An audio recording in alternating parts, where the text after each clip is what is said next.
Malam hari ini kita lanjutkan kajian kita menyangkut dengan persoalan azan. Hal ini sangat perlu kita bicarakan karena kita mendengar azan-azan kita di Aceh ini ada yang masih belum sesuai dengan bagaimana tuntunan Rasulullah sallallahu alaihi wasallam. Apa disebut azan? Azan ialah huwal i'lamu bidukhuli waqti shalah bi alfadhin maqsusah. Azan itu adalah sebagai pemberitahuan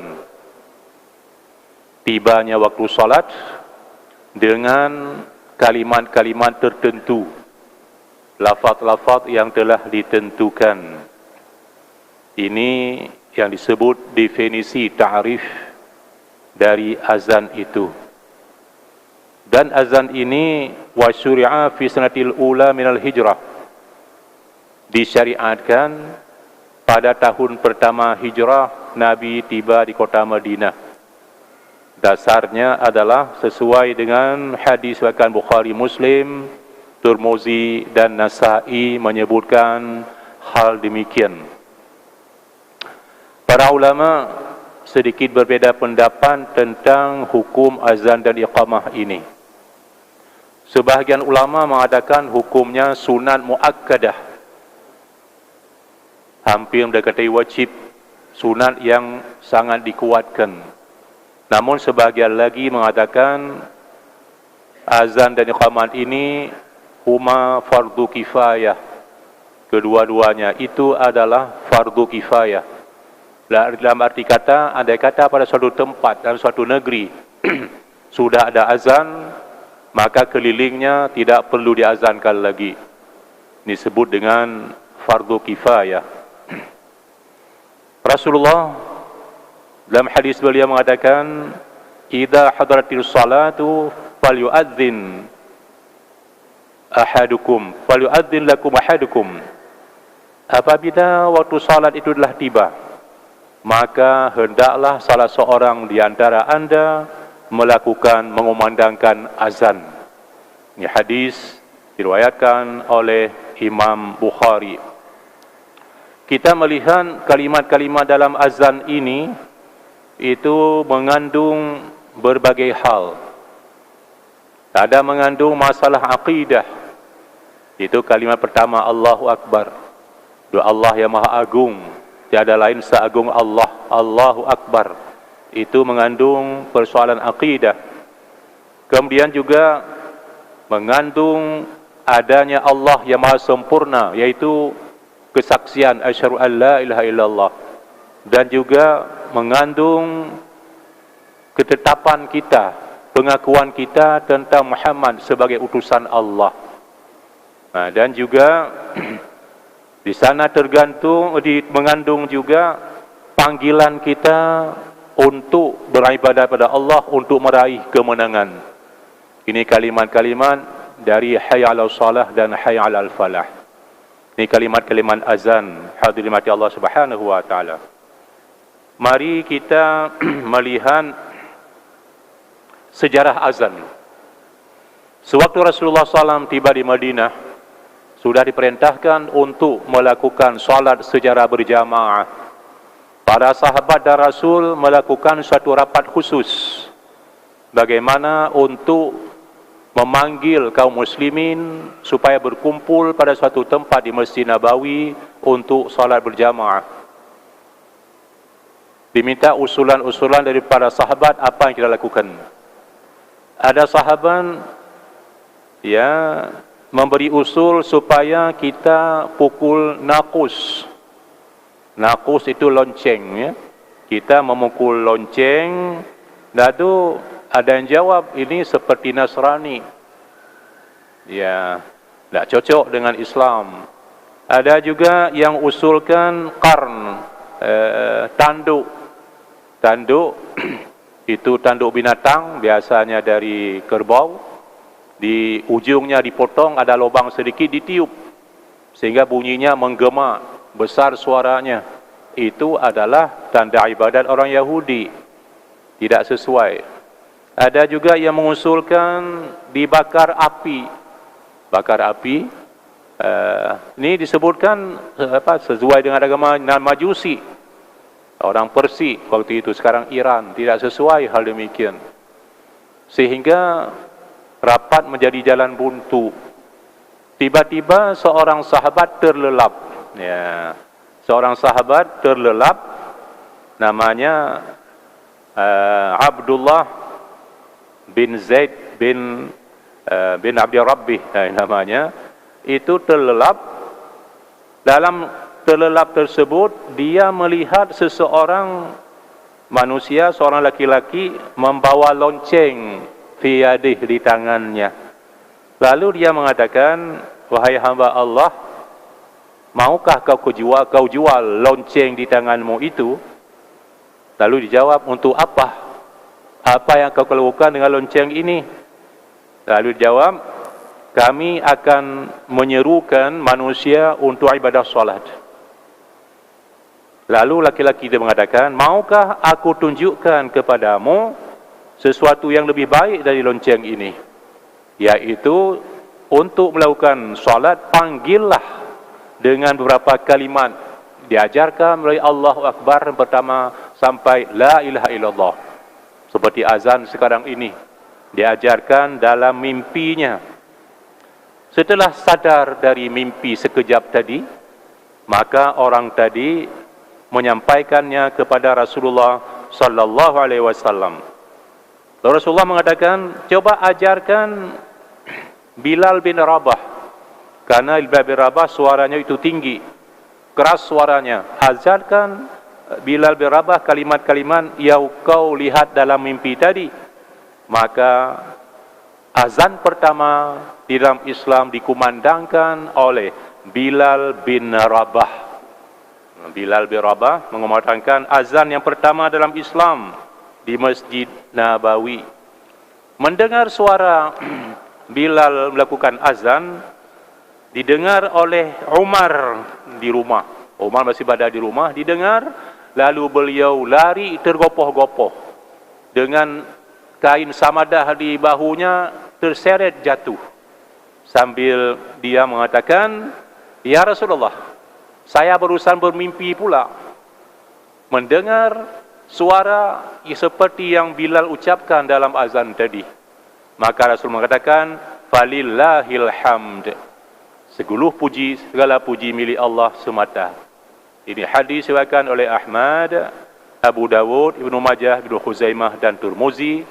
Singkatnya sampai ke tingkat hasan sahih. Demikian disebutkan sejarah azan. Kaum muslimin, kita menyebutkan tadi muazzin Rasulullah yang pertama itu adalah Bilal bin Rabah. Di samping itu ada muazzin lain Rasulullah, ada 3 lagi. Di muazzin Rasulullah ada 4. Kita mengenal hanya mungkin 1, Bilal bin Rabah, yaitu Abdullah bin Umi Maktum, orangnya tunanetra.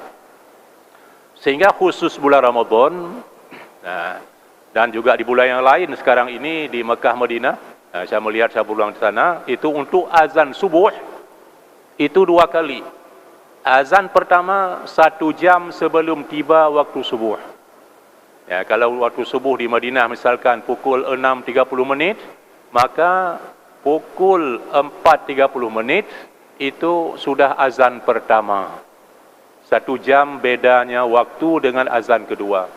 Waktu bulan Ramadan, Rasul mengatakan, makan minumlah olehmu, makan sahur sewaktu azan dari Bilal bin Rabah. Dan stop, tidak boleh makan minum lagi, sudah masuk waktu imsak, sewaktu azannya Abdullah bin Umi Maktum. Ini orangnya tunanetra. Dan pernah juga bertugas beberapa kali pengganti Rasulullah sebagai imam. Abdullah bin Maktum disebutkan. Jadi dalam Islam tidak ada salahnya orang cacat termasuk tunanetra jadi imam. Pernah dijadikan imam pengganti Rasulullah. Abdullah bin Maktum ini tercatat dalam sejarah. Kemudian yang ketiga adalah Abu Mahdurah. Dari Abu Mahdurah ini diajarkan kepada kaum muslimin tentang kalimat taswib. kata-kata as-salatu khairu minan naum pada azan subuh. Dan berasal dari Abu Mahdzurah atas perintah Rasulullah sallallahu alaihi wasallam. Guru saya dulu bercerita, azan pertama sudah dikumandangkan, sudah lama, sudah 1 jam tadi. Kemudian waktu azan kedua masih tidur-tidur, ada yang tidur di Masjid Nabawi. Lalu Rasul membisikkan, baca olehmu as-salatu khairu minan naum. Salat itu lebih baik dari tidur. Baru bangun serentak semua untuk berwuduk melakukan salat subuh. Nah, namun saya melihat di sini sedikit beda pendapat ulama tentang taswib tadi. Ada ulama di Indonesia berasal dari Aceh, Teguh Hasbi As-Siddiqi, saya membaca pedoman salat dari beliau, itu as-salatu khairun minan naum itu dibaca pada azan pertama. Namun saya melihat baik Madinah maupun Mekah itu adalah dipakai pada azan yang kedua. Demikian azan ini. Yang keempat adalah bernama Ammar bin Yasir. Ammar bin Yasir ini mantan budak ya, yang sudah dimerdekakan. Dan dari mantan budak sudah dimerdekakan, dan orang tuanya itu sebagai syuhada pertama, meninggal karena disiksa oleh orang-orang Quraisy di waktu itu. Ini termasuk mamaknya dari Ammar ini disiksa sampai wafat sebagai orang syuhada, ya, syahidah yang pertama dalam Islam. Hadirin radhiyallahu Allah Subhanahu wa taala. Bagaimana keutamaan azan ini? Kita melihat hadis-hadis Rasulullah sallallahu alaihi wasallam. Dari Abi Hurairah sabda Rasul, "Lau ya'lamun nasu ma fil adhani was-saful awal, thumma la yajidu illa ayastahimu alaihi lastahmu." Andai kata manusia ini tahu bagaimana keutamaan azan itu, bagaimana pula keutamaan saf pertama dalam solat, maka kalau tidak mungkin dia lakukan, walaupun dengan undian dia akan melakukannya. Diundi supaya dapat muazzin menjadi saf pertama, itu sangat diutamakan kata hadis Rasulullah sallallahu alaihi wasallam. Tapi sayangnya kita, ya, sudah cepat-cepat datang menjadi saf di belakang pula. Apalagi maaf itu ada tempat bersandar dan sebagainya, itu kurang baik. Carilah saf-saf yang di muka, itu lebih utama dari pahala insya Allah Subhanahu wa taala. Hadis diriwayatkan oleh Bukhari dan beberapa perawi yang lain. Kemudian hadis Rasulullah diriwayatkan Ahmad, Muslim dan Ibnu Majah menyebutkan, innal muadzinina atwalun nasi a'naqan yaumal qiyamah. Masya-Allah. Sesungguhnya para muazzin itu merupakan di hari kiamat orang yang paling jenjang lehernya. Leher orang muazzin pada kiamat jenjang, lebih panjang dibandingkan dengan leher orang biasa. Jadi hari kiamat nampak terus nanti, ni muazzin dulu waktu di dunia. Dan lehernya lebih jenjang. Ini hadis diriwayatkan oleh Ahmad, Muslim dan Ibnu Majah. Disebutkan di hadis yang lain, inna Allah malaikatahu yusallu 'ala as-saffil muqaddam wal muadzin yaghfir lahu madda sautihi wa yusaddiquhu man sami'ahu min ratbin wa yabis. Sungguhnya Allah dan para malaikatnya bersalawat kepada orang-orang yang saf di muka, dan muazzin itu diampuni dosa-dosanya sepanjang dia mengucapkan azan sepanjang suaranya itu, dan dibenarkan, ditasdiqkan siapa saja mendengar, baik yang basah maupun yang kering. Disuruh makhluk Allah itu sebagai saksi kepada muazzin itu. Walahu mithlu ajru man shalla ma'ahu. Dan pahala untuk orang yang azan itu seperti pahala orang yang ikut salat dengan azannya itu. Masya Allah. Pahala azan dapat, pahala orang salat juga dapat untuk orang demikian. Hadis riwayat Ahmad, Nasa'i dengan sanad yang hasan. Ma min thalathatin la yu'dinuna wa la tuqamu fihi musallah illa istahwadha 'alaihi syaitan. Andai kata perlu setempat ada 3 orang, tapi tempat tadi tidak azan, tidak ditegakkan solat, maka syaitan dapat mengalahkan penduduk negeri tempat orang tadi. Di hadis yang lain, kita baca 2 hadis lagi. Al-imam dhamin wal muadzinu mu'tamin, Allah mursyidil a'immah waghfir lil muadzinin. Imam itu dalam solat dhamin, sebagai penanggung jawab. Sehingga dari yang lain, kalau imam benar, anda makmum dapat pahala, imam dapat pahala. Kalau imam itu keliru, anda makmum tetap pahala, imam menanggung risikonya. Berat imam ini. Mudhamin namanya, tanggung jawab. Muazzin itu adalah orang kepercayaan. Rasul berdoa, ya Allah berikan petunjuk kepada para imam dan ampunilah dosa-dosa muazzin itu. Masya Allah. Ini khusus, doa khusus Rasulullah kepada hal demikian. Hadis yang lain disebutkan, yu'jibu rabbuka azza wa jalla man ra'i ghanamin fi shadiyati bi jabalin yu'adinu lis-shalah wa yusalli. Allah Subhanahu wa taala merasa kagum kepada pengembala kambing di satu lembah dekat gunung Jabal, dekat gunung, dia itu melakukan azan dan salat. Fayaqulullah azza wa jalla, Allah berfirman, "Unzuru li'abdi hadza yu'adhdhinu wa yuqimus shalah yakhafu minni." Perhatikan hai para malaikat terhadap hambaku ini. Dia tadi mengucapkan azan, memandangkan azan dan menegakkan salat karena merasa takut kepada aku. Qad ghafartu li'abdi wa adkhaltuhul jannah. Sungguh aku telah mengampun dosa-dosa hambaku tadi dan memasukkannya ke dalam surga. Hadis riwayat Ahmad, Abu Dawud dan Nasa'i. Ini beberapa hadis tentang keutamaan azan tersebut. Hadirin mati Allah Subhanahu wa taala. Kemudian beberapa hal yang perlu diperhatikan oleh muazzin. Ya, beberapa hal yang perlu diperhatikan oleh muazzin. Ma yanbaghi an yakuna alaihi muazzin. Yang pertama, muazzin itu memandangkan azannya adalah semata-mata karena Allah. Tidak semata-mata mengharapkan balasan ujrah, ongkos. Ya, semata-mata adalah karena Allah. Tapi dia itu manusia. Ya, yang tanggung hak, yang tahu ikhlas tidak manusia itu sendiri dan Allah. Malaikat pun enggak tahu kita ikhlas tidak, kena urusan hati itu. Jadi mudah-mudahan muazzin kita betul ikhlas lillah. Diberikan silakan, tidak masalah. Jangan mengharapkan betul kalau tidak dikasih tidak azan lagi, bukan demikian maksudnya. Nah, ini disebutkan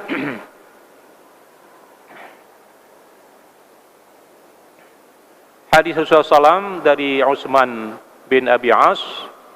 Beliau mengatakan kepada ya Rasulullah, jadikanlah angkat aku ini, jadikanlah sebagai imam pada kaum golonganku. Lalu Rasul menjawab, anta imamuhum waqtadi bi at'afihim. Engkau ya jadi imam mereka, namun harus mengikuti melihat orang-orang lemah di antaramu. Maksudnya dalam salat jangan terlalu lama-lama. Ada jamaah yang uzur, ada yang sakit, ada yang dhaif, ada sudah tua. Ini maksud dari perhatikan orang dhaif di antaramu.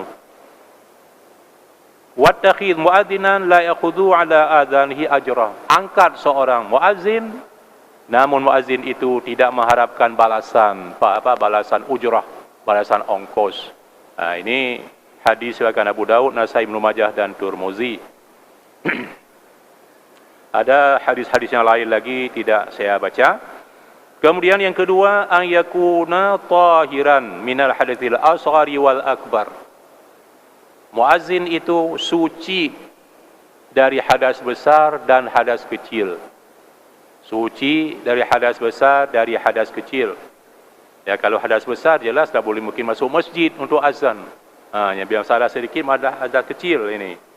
Karena ada hadis Nabi itu yang menyebutkan waktu diberikan salam kepada beliau, tidak ada halangan untuk menjawabnya. Tapi saya benci, tidak senang menjawab atau mengucapkan zikir kalau saya itu tidak dalam keadaan suci. Nabi waktu itu adalah dalam berwudu sehingga mengucapkan kalimat tadi. Dari dasar hadis tadi, para ulama mengatakan muazzin itu yaitu sebelum dia berazan harus suci hadas besar dan hadas kecil. Kemudian berbicara masalah hadas kecil, para ulama mengatakan hukumnya itu kalau tidak ada wudu makruh untuk azan. Boleh azan, tapi hukumnya makruh. Dibenarkan azan walaupun tidak ada wudu, hukumnya makruh. Ini pendapat para ulama termasuk Imam Syafi'i mengatakan demikian. Ya. Selanjutnya adalah dalam azan tersebut tarji'. Tarji' itu hanya pada 2 syahadah. Maksud tarji' adalah mengucapkan dengan sir kalimat syahadah sebelum membaca jahar dengan keras. Jadi sebelum baca asyhadu an la ilaha illallah, dia mengucapkan dalam sedikit berbisi asyhadu an la ilaha illallah. Baru dibaca dengan keras. Termasuk asyhadu anna Muhammadar Rasulullah juga demikian. Ini dasar hadis dari Muslim dari Abu Mahdurah menyebutkan hal demikian. Khusus kalimat syahadat saja. Berikutnya adalah an yakuna qa'iman mustaqbilal qiblah. Muadzin itu berdiri azannya dan menghadap ke kiblat. Ini sepakat para ulama, dasar sunnah Rasulullah sallallahu alaihi wasallam menyebutkan demikian. Kecuali uzur dan ada muazzin lain, itu lain cerita. Ya, kalau mampu berdiri diharapkan berdiri. Selanjutnya seperti yang disebutkan terdahulu, pada azan subuh at-taswib fi adzan subhi, mengucapkan as-salatu khairum minan naum pada azan subuh. Ya, pada azan subuh karena dasar hadis Abu Dawud dan lain-lain dengan sanad yang baik menyebutkan demikian. Dan juga dalam bacaan azan ada tartil. Tartil maksudnya tidak pada tempat berhenti pada tempat dibaca sesuai dengan kaedah, termasuk kaedah ilmu tajwid, di mana didengungkan, di mana panjang pendek, itu tartil. Ya, demikian cara muazzinnya, demikian mengucapkannya. Dan juga ayal tafita birasi wa nuqi fi sadrihi yamina wa shimala. Dia waktu azan tadi memalingkan mukanya waktu mengucapkan hayal shalah ke sebelah kanan, dan waktu mengucapkan hayal falah adalah yasar ke sebelah kiri. Ini dulu belum ada mic begini. Manfaatnya apa? Supaya terdengar suara jauh, kiri kanan terdengar suaranya.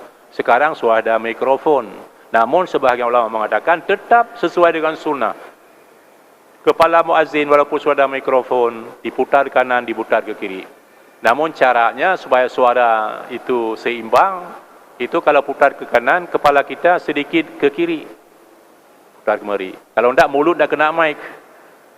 Kalau kepala kita ke kanan, putar ke kiri, kepala kita sedikit ke kanan. Kalau tidak, mulut dah pas ke mic. Bukan suara tambah tinggi nantinya, tambah rendah suaranya. Demikian suatu jalan keluarnya ya. Berikutnya adalah supaya suaranya itu lebih tinggi, memasukkan yadkhula usbu'aih fi udhunaih, memasukkan 2 anak jari, biasa anak jari sababah, telunjuk ke telinganya. Terutama pada azan supaya suara lebih tinggi lagi. Ini cara azan dari Bilal bin Rabah menyebutkan demikian. Kemudian waktu Rasulullah itu tempat azannya itu adalah di menara, tempat tinggi, karena belum ada mic waktu itu. Di tempat tinggi ataupun disebut juga di sutuh, di loteng, sehingga suaranya jauh menggema. Kemudian berikutnya adalah ayarfa'a sautahu bin nida. Itu suaranya itu ditinggikan waktu azan suaranya ditinggikan, dan lebih utama wa an yakuna hasanal saut, orang tadi adalah bagus suaranya.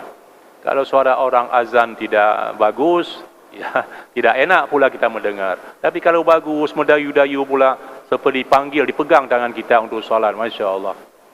Ini sesuai dengan Bilal tadi. Bilal suara sangat tinggi, namun Abu Mahdurah suaranya sangat bagus. Ya, disebutkan di hadis demikian.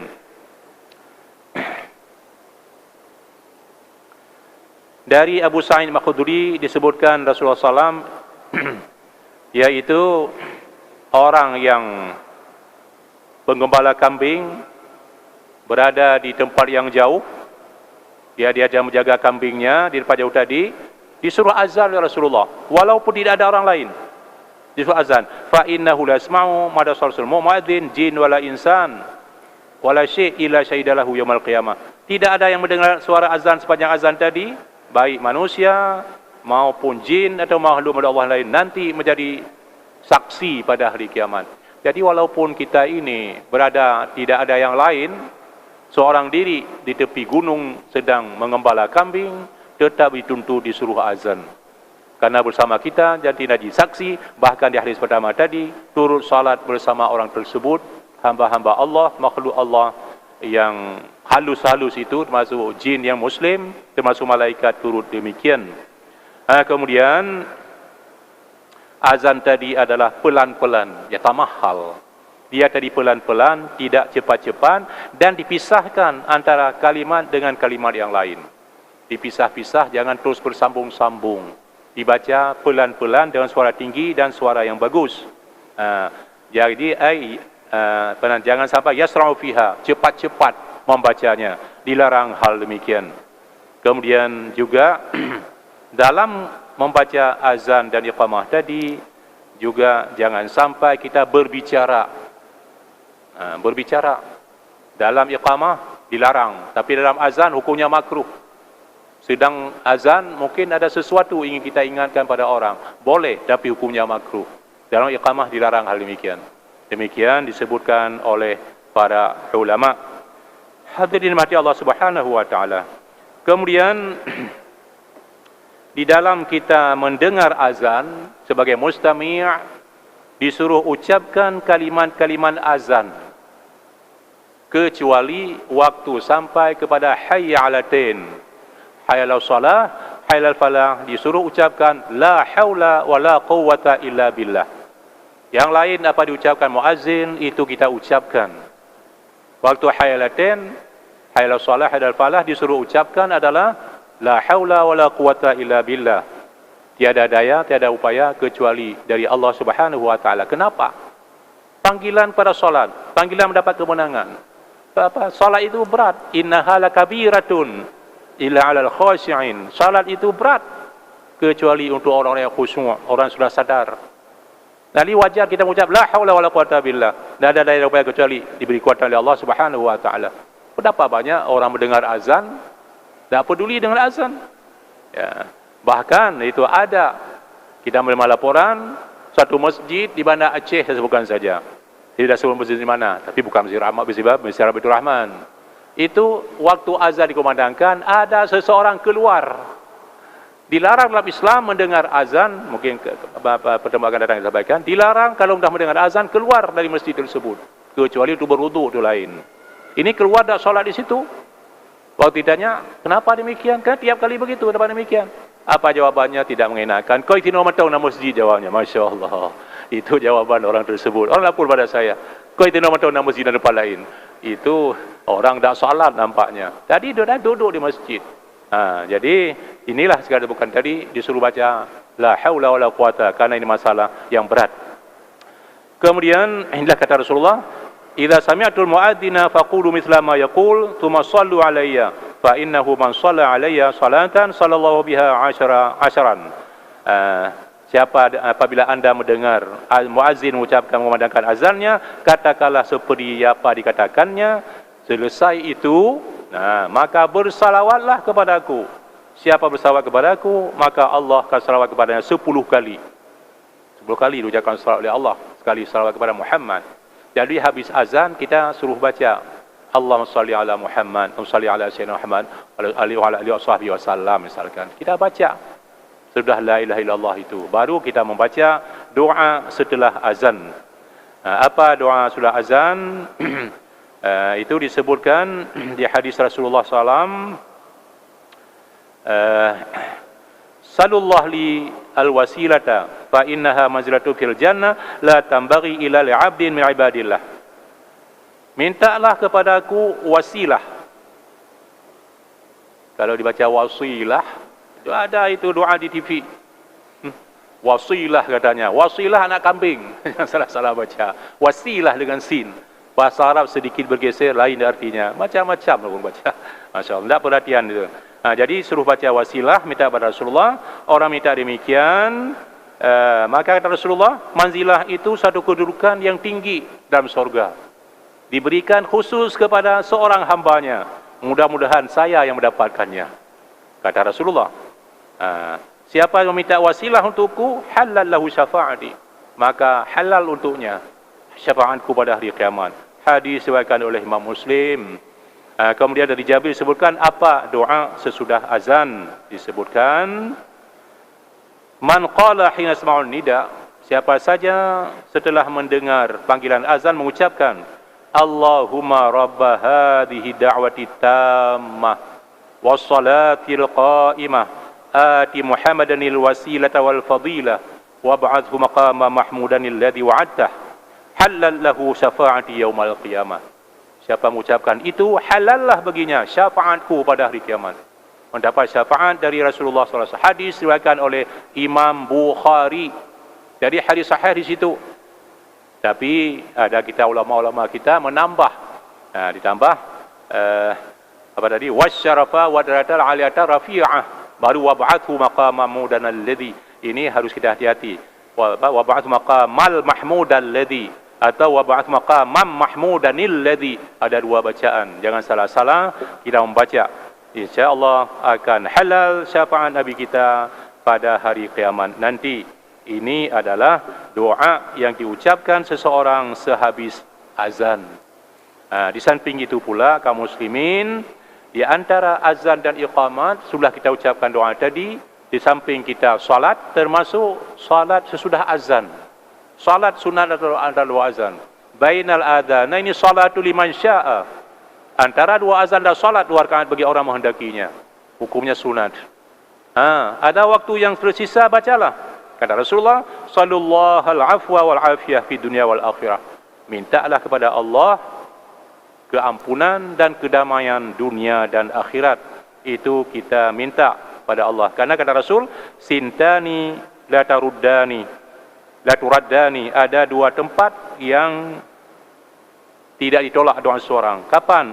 Ad-doa indan nida, yaitu berdoa ketika panggilan azan selesai, kemudian wa indal ba's, ketika mendapat bencana dan sebagainya, berdoa kepada Allah, insya-Allah akan mengabulkan doa orang tersebut. Yang jadi persoalan adalah apa yang kita baca sehabis iqamah. Tadi azan sudah jelas, hadisnya sahih Bukhari perawi, walaupun kalimatnya mungkin sedikit beda dengan kita baca selama ini karena kita punya tambahan. Di hadis tidak ada apa tadi apa namanya? Wabah maqam Mahmud Al-Ladzi, apa namanya itu yang tidak ada dari, sudah kita sebutkan tadi, itu tidak ada di hadis. Ya. Kemudian apa kita baca sesudah iqamah? Sebahagian orang mengatakan iqamah itu azan juga.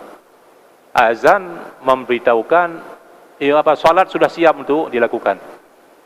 Karena ada qad qamatis shalah. Itu qad qamatis shalah, qamat kalau kita artikan telah berdiri. Tapi di situ manfaatnya adalah qaruba. Jadi qad qamatis shalah, qaruba li shalah. Dekat, sudah dekat sekali ini waktu salat. Itu pengertian di qad qamatis shalah. Selesai iqamah apa kita ucapkan. Sebagian ulama mengatakan iqamah itu sama dengan azan. Maka dibaca doa habis azan. Namun saya mencari dalam beberapa literatur, termasuk satu hadis diriwayatkan oleh Ibnu Sunni. Hadisnya lemah. Bahkan sebagian ulama mengatakan la aslalah. Ada hukum yang asal, hukum yang yang jelas di situ. Apa doanya? Allahumma rabbah da'wati tammah wassalatil qa'imah salli wa sallim ala Muhammadin wa ati su'lahu yaumal qiyamah wa atihi su'lahu yaumal qiyamah innaka la tukhfil mi'ad. Allahumma rabba da'wati tammah wa salatil qa'imah salli wa sallim ala Muhammadin wa atihi su'lahu yaumal qiyamah. Maksudnya sama itu. Tadi sudah dipotong dari kata-kata doa sehabis azan ini yang dibaca sehabis iqamah. Ini hadis diriwayatkan Ibnu Sunni. Ya, dalam sunannya, Sunan Ibnu Sunni, saya mencari-cari termasuk sana suci, kitab Ibnu Sunni tidak temu. Yang ketemu dari Darimi, hadis Darimi yang kita temukan. Itu juga saya beli. Nah, kaum muslimin rahmati Allah Subhanahu wa taala, demikian pertemuan kita pada malam hari ini. Insya-Allah pertemuan akan datang belum selesai ini masalah azan, karena ada hal-hal tertentu dalam ucapan-ucapan azan oleh muazzin kita yang keliru. Ini perlu kita luruskan. Yang keliru yang diucapkan, termasuk ya contoh saja, itu masih ada muazzin mengucapkan Allahu Akbar, bukan akbar, ekbar. Ada ekbar. Ada juga yang kafnya itu, kaf mati dibaca macam qalqalah, Allahu Akbar, akbar. Padahal hukum qalqalah itu, qalqalah dah lebih dong. Qutubu jadin, dah 4 itu. Huruf qalqalah. Dah lebih dari itu, tapi dibaca akbar. Dan demikian, mungkin ada juga di Arab Saudi, ya orang kulit hitam mungkin sudah susah membaca. Kita dengan meniru yang salah, kita meniru yang benar. Ada juga yang diucapkan, saya sering mendengar itu, karena digabung, salah menggabungnya. Allahu Akbar baca. Allahu Akbar, Allah. Padahal kalau digabung itu Allahu Akbar, Rullah. Allahu Akbar, Allahu Akbar. Bukan Allahu Akbar, Allahu Akbar. Ini keliru. Ada beberapa hal yang sering terjadi pada muazzin kita. InsyaAllah kita bicarakan nanti pada pertemuan datang. Demikianlah dalam manfaatnya. Wallahul muwafiq ila aqthariq. Wassalamualaikum warahmatullahi wabarakatuh.